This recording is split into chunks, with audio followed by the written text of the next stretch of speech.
we remain steadfast in our commitment in delivering local news that matters, stories that inspire, enriching the lives of Filipinos in the Philippines and across the globe.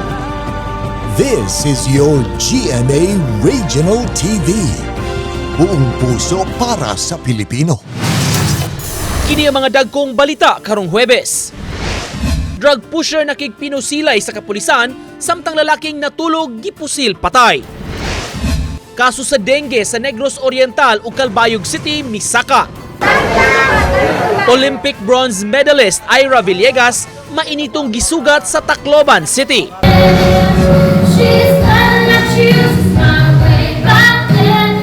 Og tinun-ang mibirit sulod sa classroom gi-heart sa mga netizens.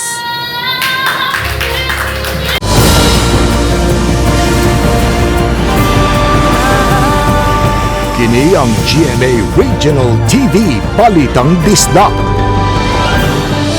Maayong hapon, kini ang inyong GMA Regional TV Balitang Bisdak, ang bugtong kasaligan, kasandigan ug kadangpan sa mga Bisaya nga maghatod sa labing dako ug mga nagunang balita nga mahinungdanon sa Central ug Eastern Visayas. Ug live dinhi sa GMA Complex sa Dakbayan sa Sugbo, ako si Alan Domingo.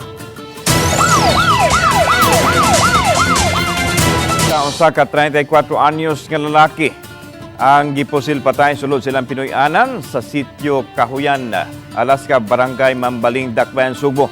Nahitabo kini pasado alas 3 gahapon sa hapon, diin duha matod pa ka mga lalaki ang miabot og way pagduha-duha gipusil ang biktima. Nakaangkon og samad sa iyang ulo ubang bahin sa iyang lawas ang biktima nga mao hinungdan sa kamatayon sa maong lalaki. Samtang itug-an sa kabanay sa biktima nga nalambigit sa illegal nga drugas kini. Gisusinas kapulisan ang motibo sa krimen ug si kinsa ang naghimo sa krimen. Listing operation sa Talisay City Science High School gihimo pagsiguro nga wa nay lamok nga makahatag og sakit sila mga tinunan. Ang detalye sa report ni Marie Dumabok. Haduol lang sa kanalan Talisay City Science High School, gawas niini may kasagingan usab sa likod nga bahin. May mga lima usab nga nahimo ang milabayn pag-uwan-uwan nga nasinati. Subay niini mihangyo ang principal sa Talisay City Science High School sa Talisay City Health Dengue Task Force sa pagpaygadog bistig operation sa palibot sa tunghaan. Pagsiguro nga way ni usa ka tinun-an nga magka-dengue. Sa miaging tuig may usa nga to sa duha kini ka mga kaso sa dengue. We shall be conducting dengue misting good kay kanang para ma-prevent ni siya nga kanang sakit kay nindot man kayo kung safe learning environment ato ang ikuan gyud sa atong mga estudyante. Kitudloan na nila ang ilang mga tinun-an sa kamahinungdanon sa kalimpyo sa palibot sa tunghaan ilabi na sa classrooms ug ang pagpahibaw gyud kung makasinati og sintomas sa mga sakit sama sa dengue. One of our best practice gyud sa atong eskwelahan nag-conduct kita og every afternoon nagitay clearing manglimpyo gina sila unya with the help also of our kadang teachers, nagitay gi-practice gina ang kanang 5S. So kada classroom mga walay mga stock nga daghan, nya ang mga palibot pod kada buntag gi-check up pod na sa mga staff to ensure nga limpyo gid atong palibot. Napuo na ka mga tungaan ang napaubos sa misting operation sa Dengue Task Force. Oba ni Cleofer Lumayag, Marie Dumabok. Balitang Bisdak. Taliwas sa gipagawas nga desisyon sa Ombudsman padayong miserbisyo si Mandawi City Mayor Jonas Cortez samtang Vice Mayor nagpangutana kabahin sa penalty nga gipahamtang. Ano ang live report ni Nico Serino? Nick.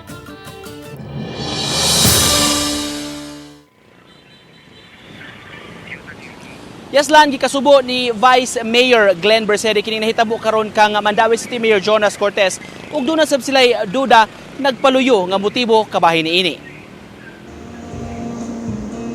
Mitambong si Mayor Jonas Cortez sa Cebu Investment and Tourism Forum nga gilusad sa lalawigan sa Sugbo ug Mandawi Chamber of Commerce and Industry.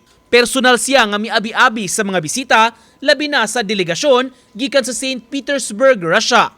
Bit-bit pa ni Cortez ang anunsyo sa mga negosyante sa Mandawi, ang paghatag og amnestiya sa penalty sa real property tax.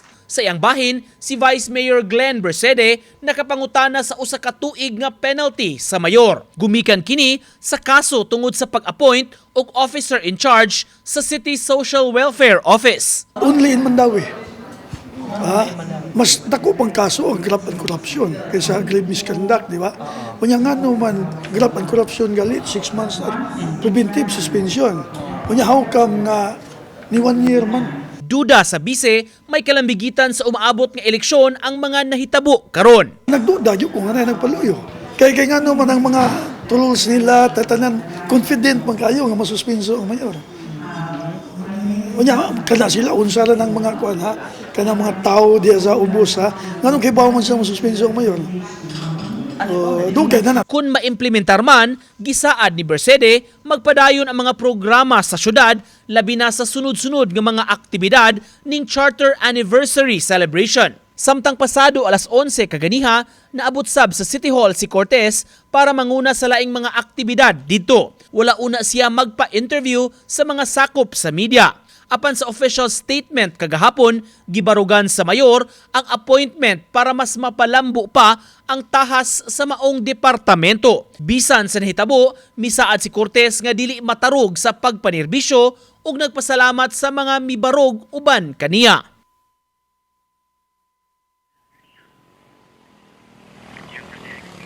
Lan samtang update taning laing kasong gisangat batok sa mayor upat ka mga city councilors nunod sab kunini sa pag-ugmad ning usa ka luna diha sa may barangay Paknaan Lan. Kung hinumduman dunay issue mga pangutana kabahin sa pagpanag-iya sa maong luna nga gilalisan pa hangtod karon gidismiss sa anti-graft court ang maong kaso labi na nga matud sa ombudsman wala sila jurisdiction kabahin niini. Lan? Okay, daghang salamat, Nico Sereno.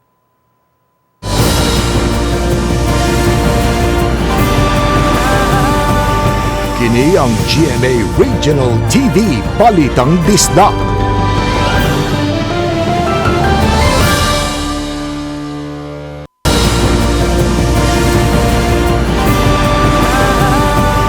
Kini ang GMA Regional TV Balitang Disda. Kuman sa Colon area sa Dakbayan Sugbo, girumbo na usab sa masakop sa NBI-NCR ang mga tindahan sa Carbon area sa Dakbayan Sugbo diin na sakmit ang mga counterfeit ng mga razor, blades ug uban pang produkto sa usa ka brand. Ang report ni Femari Dumabo. Bitbit ang search warrant gikan sa Regional Trial Court sa National Capital Judicial Region. Girumbo sa mga operatiba sa NBI-NCR ang upat ka mga tindahan nga namaligya og mini nga razor, blades, lotion ug uban pang produkto nga gadala sa pangalan sa usa ka brand. Mato di Special Investigator Rafael Gonzaga, team leader sa NBI-NCR, nga gisurveillance sud sa pipila ka semana og gipaubo sa tasbay ang mga tindahan nga mo'y ilang gigamit sa pagpangayo og search warrant sa korte. Gireklamo ang mga tindahan sa brand representative. Ito po ay nagmula ulit sa isang complaint ni Mr. Louis Baumgartner na siya po ang representative ng Gillette sa Asia Pacific. Tapos ito po ay tungkol sa mga counterfeit na Gillette products, kagaya po ng mga razor blades, yan pong razor mismo, shaving instruments, mga dispenser.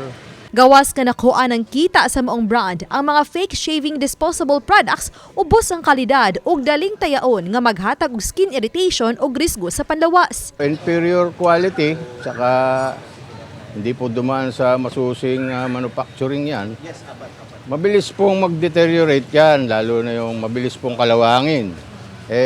Alam naman po natin pagka ang mga taong nag-aahit, pag nasugatan ng isang bagay na contaminated na ng rust or ng kalawang, ano po yan, magpo-pose as medyo delikado rin po sa health natin. Apan pagpasabot sa usa sa mga manager sa tindahan nga wa siya makahibaw nga mga peke di ay ang mga produkto nga ilang gibaligya. Wala usab sila kaila sa supplier kay matud pa igurang gihatod sa mga panel truck ang maong mga produkto. Alam mo? Wala. Kasi ako kuha ba? Ako wala alam yung peke yan. Pero asan yung mag-ikumpra ni sir? Yung manina nun ng auto, wala alam saan kuha. Kasi tawag lang yan siya didibe ba? Pero wala ba doon saan yung tinahabuli ka? Wala man kilala. Ako alam ng number. Kapin sa 100 pesos ang presyo sa original nga razor product. Apan ang mga peking produkto, tag 12 pesos o 50 centavos matag usa. Kinarton sa mga peking nga produkto ang ilang nasakmit. Mato ni Gonzaga nga pasakaan nila og kasong kalapasan sa Section 155.1 in relation sa Section 170 sa Republic Act 8293 o trademark infringement ang mga tag-iya sa tindahan. Uban ni Cleofer Lumayag, Femery Dumabok. Balitang Bisdak. Pagpalambo sa investment o turismo sugbo, gi-highlight sa forum nga gihimo karong adlaw. Sa kalihukan gibida mga pamaaging gihimo aron mas mailhan pa ang probinsya dinhi sa nasod o sa tibuok kalibutan. Lakip usab sa gi-promote ang mga investment opportunities ug digital transformation nga gihimo sa Cebu Investment and Tourism Forum gilusad sa lalawigan Sugbo o sa Mandaue Chamber of Commerce and Industry. Lakip sa mitambong ang delegasyon gikan sa St. Petersburg sa Russia nga gidapit sa probinsyang mobisita Sugbo. Aniya sila karon alang sa exchange of ideas o mga best practices sa duha ka mga nasod sa natad sa negosyo o sa panglawas. Bunga kini sa pinirmahay sa Sisterhood Agreement aron magtinabagay o maghugpong alang sa kalambuan. Our goal has always been to ensure that the progress we make benefits everyone, fostering a more resilient and dynamic community. The governor invited him to come here to also we can exchange ideas, best practices, and also even technology. So as we speak, they have the medical team. They also have the medical team who's in Vicente Soto. Human makumpirmar nga adunay usa na ka kaso sa impact sa nga natala sa Quezon City. Ang Lapu-Lapu City usab mo patuman og minimum standard health precaution ilabi na sa mga pasyente sa mga health centers nga nakitaan og skin rashes. Sa direktibang gipagawa si Dr. Agnes Cecil Realiza, ang Lapu-Lapu City Health Officer, kalikayan lang una sa mga health workers ang close contact sa mga pasyente nga adunay skin rashes. Kini kay usa ka pamaagi nga magkatakod ang impacts mauman ang physical or close physical contact. Gidasig usab nini ang mga health workers sa pagpahibaw dayon sa City Epidemiology and Surveillance Unit kung may mga pasyente sila nga ingon niini og outpatient usab ang pagtratar kanila. Wa hinuoy na tanang suspected cases sa impacts ang dakbayan. Samtang subling gipahinumdom sa mga doktor ang publiko sa regular nga pagpanghugas sa mga kamot. Dili sa mi mag-contact. Amo tambalan, but dili na mo i-contact. And then, once nga naa sila sa health centers, ang ilang mga gilingkuran, trapuhan sa mga BHW, minimum standard precautions lang jud ta. Grade 6 pupils sa katuhan sa Dakbayan Sugbo ang nahimong instant singing sensation sa social media tungod siyang pagkanta sulod sa ilang classroom. Ato siyang ibida, pinagi nining report.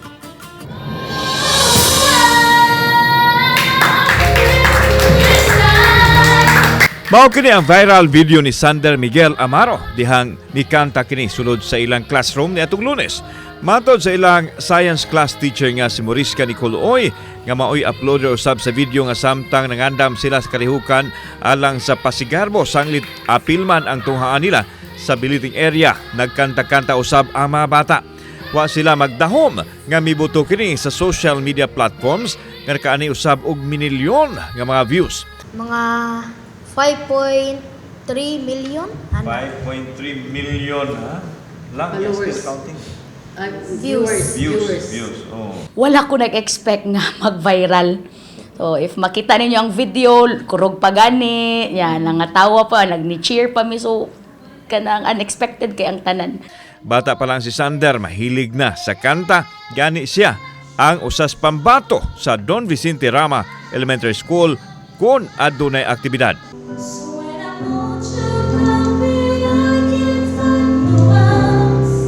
Aduna di ay giliwatan ang bata, ang iyang mama Amor. Gani misample sila sa ilahang mother and son duet sa paborito nilang kanta. When the sun goes down and the band won't play, I'll always remember us. That's the way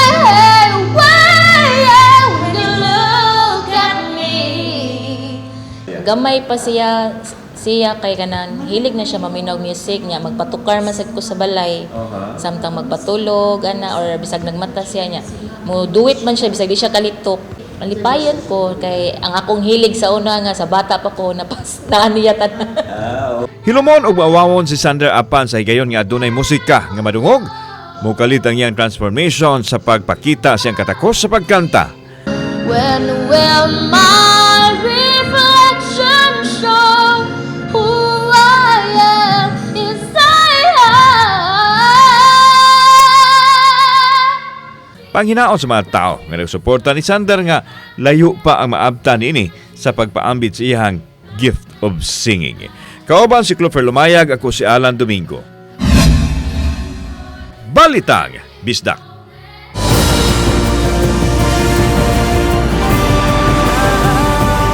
Kini ang GMA Regional TV Balitang Bisdak.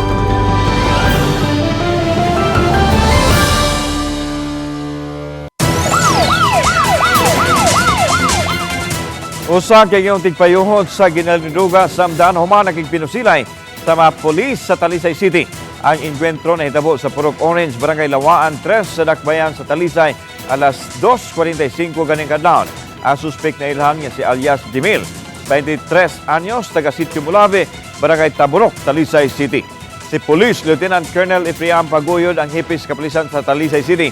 Nibutyag nga naghitak na ang operasyon sa ilegal nga druga sa lugar. Inungdan nga ilang gihimo ang operasyon batok ni alias Jimil. Apan nakugang ang duha ka habig nga may resulta sa pagpaboto sa armas sa suspek. Dali sad nga nakabaos ang operatiba ug naigo ang tuo nga bugton sa suspek nga mahinungdan siyang pagkasikop. Gidala kini sa ospital ug nakuha gikan kani ang 45 kalibring pistola, usa ka magazine nga adunay duha ka bala. Naka-recover og duha ka kabhang ang kapulisan. Nasakmit usam sa Talisay City Drug Enforcement Unit ang ginawang shabu nga nitimbang og 15.25 grams nga gibanabanang mobalor og kapin sa 100,000 pesos. Ang dinakpan ginaktang paskaan og kaso. Pagdaghan sa mga pasyente nga natakbuyan og dengue na sinati sa Negros Oriental Provincial Hospital samtang 500% nga pagsaka sa kaso sa dengue sa Calbayog City na record.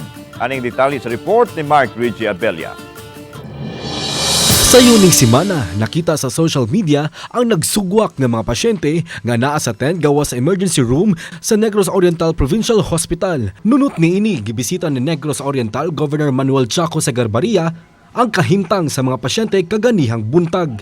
To make sure na limpyo ato, so na presentable ato sa hospital. Kaya pait po kain ng dasok pataho, patahugaw, pag magsamot o kasakit ato ang mga pasyente kay hospital, bayan nabayatan ng kagaw.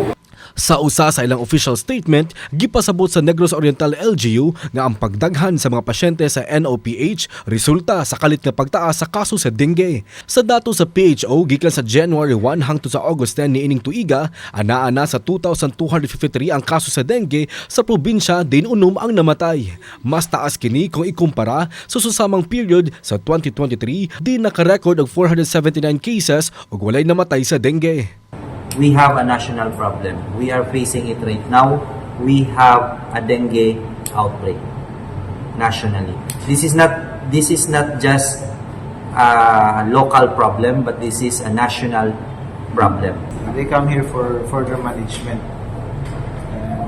Regarding the dengue outbreak, it is true that it is on top of the usual cases here in Negros Oriental Provincial Hospital. Samtang sa Calbayog City, miabot na sa 422 ang kaso sa dengue o kapin sa 508% nga mas taas sa 83 ka mga kaso nga na-record natong January hangtod August 17, 2023. Nabatyagan ang pagsaka sa kaso sa milabeng upat ka semana. Tungod ni ini, miapilar si Mayor Raymond Uy sa publiko nga siguraduhong limpyo ang ilang palibot aron dili mo grabe ang lamok nga nagdala og dengue. Karon nga gipaubos sa state of calamity ang Calbayog, magamit na sa LGU ang Quick Response Fund para sa anti-dengue efforts. Kauban si Clarence Gabutin, Mark Reggie Abella.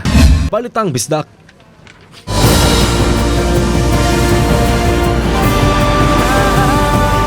Kini ang GMA Regional TV Balitang Bisdak.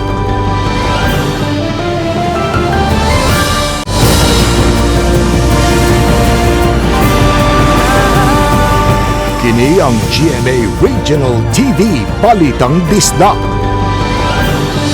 Ang pagpanganak yun sa ospital o dili sa balay, usa sa mga gihimugatan atol sa gipahigayong Buntis Congress sa Lapu-Lapu City. Ang report ni Luan Merondina. Sunod buwan, manganak na ang 16 anyos nga grade 11 student nga tago nato sa pangan nga Liza. Gawas sa mga kahingawa sa mamahimo nilang kaugmaon sa iyang anak, ning sayo niyang pagkahimong inahan, gipanguyawan usab siya sa pag-abot sa adlaw sa iyang pagpanganak. Ang pagsabak sa sayo nga pangidaron, usa sa mga gikonsiderar sa mga doktor nga taas nga risgo. Hinuon matod ni Liza, sukad nga nakahibaw siya nga nagsabak siya, regular siyang nagpa-prenatal. Gani lakip usab siya sa mga misalmot sa gipasiugdahang Buntis Congress sa Lapu-Lapu City Health Office. Nagpasalamat pud ko kay naay kanang gi-appeal ra pud ko diri sa kanang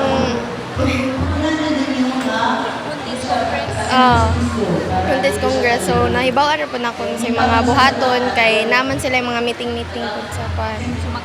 Mag-attend ra pud permits. Gikonpermar ni Dr. Agnes Cecil Realiza, City Health Officer, nga nagsakagayud ang gidaghanon sa teenage pregnancy sa Lapu-Lapu City. Gani sa gipasiugdahang Buntis Congress sa Lapu-Lapu City Health, ubay-ubay sa mga mitambong na nag-edad og 16, 17 ug 18 anyos. Sa maong kalihukan, gihimugatan ang kaluwas sa parehong inahan ug anak kung regular kining magpa-prenatal ug sa hospital gayud mga anak ug dili sa balay.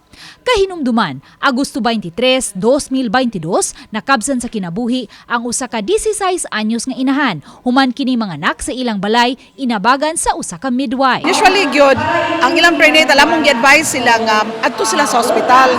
Kay hospital based man gyud sila mga anak, pero in kaso moari po sila sa health center, amo po silang atimanon, no? Amo sila prenatal, pero amo sila advisean gyud nga mga anak sila adto gyud sa hospital. Lakip usab sa gituki sa Buntis Congress ang proper nutrition sa mga inahan nga nagsabak ug sa pag-atiman sa ilang mga ngipon. Ang Buntis Congress kabahin sa kasaulugan sa Family Planning Month matagbuan sa Agosto. Uban ni Marlon Melgazo, Luan Merondina, Balitang Misda.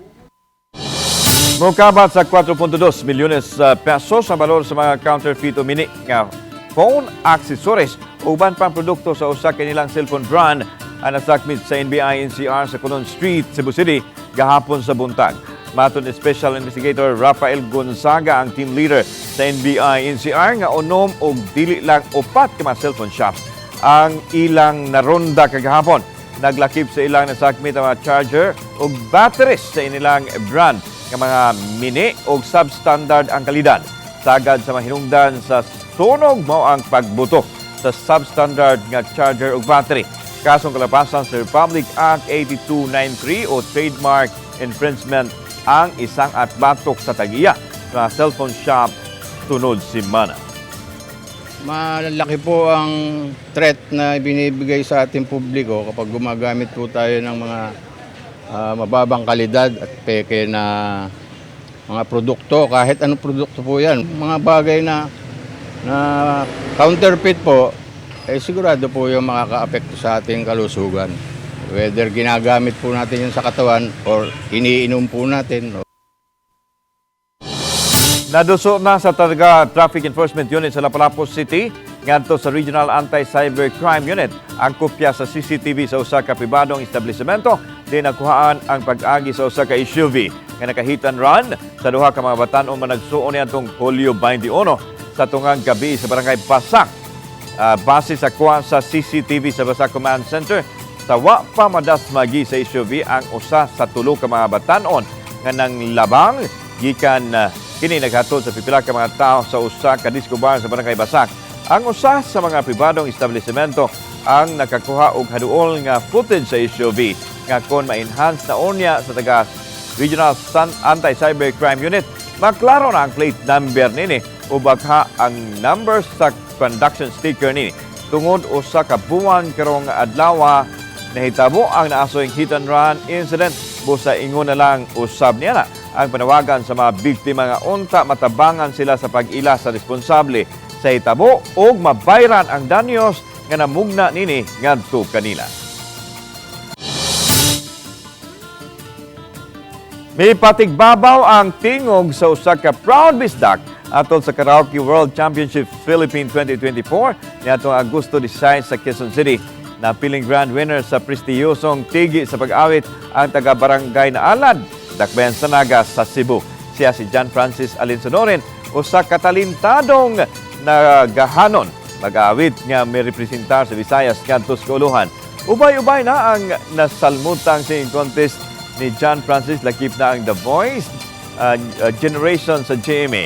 Nunod sa naang kung kinaugan ni John Francis, siya ang mo representar sa atong nasod o ipadala dito sa Finland. Paris Olympics 2024 bronze medalist Ira Villegas, nakauli na siyang hometown sa Tacloban City. Ang may nitong pagsugat kang Ira atong sahiran sa report ni Mark Abella. Okay, picture muna sila. Pamilya, mga higala ug mga opisyales sa Tacloban City ang mihangup sa Filipino Olympian kaganihang alasay sa buntag sa Daniel Z. Romualdez Airport. Usang yang inahan nga si Nida ang misugat kaniya. Present usab ang tibok konseho sa Barangay 6A nga gipangunahan silang kapitan kinsa proud sa nakabuot sa ilang katagi barangay. Dinhi gitunol sa barangay official ang Certificate of Commendation kang Ira. Kini ang unang pag-uli ni Ira sa Tacloban City human niya malangkat ang bronze medal sa natad sa boxing sa Paris Olympics 2024. Gikan sa airport, midiritso si Ira ug ang iyang pamilya sa hotel, din siya nagpahuway sa dili pa sugdan ang motorkada libot sa Tacloban. Karong hapon, gipahigay na motorkada ni Villegas nga parte sa Heroes Welcome nga giandam sa lokal nga kagamhanan. Kanibisan pa man sa nasinating pag-uwan. Makita sa panagway sa mga tao nga nag-atang sa kalsada ang ilang kahinangop sa dungog na dala ni Ira lakip na sa Dakbayan sa Tacloban.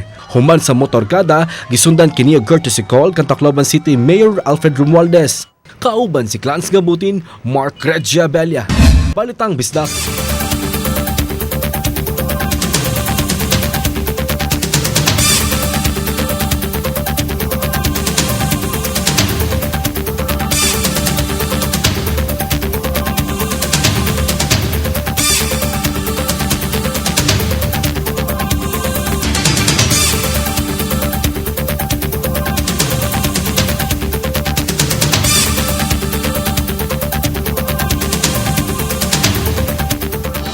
Kami ang GMA Regional TV Balita Bisdag, kinatibok ang pwersa alang sa mas dakong misyon o masalapad nga pag-alagad sa nasod. Maayong hapon, mga kapuso!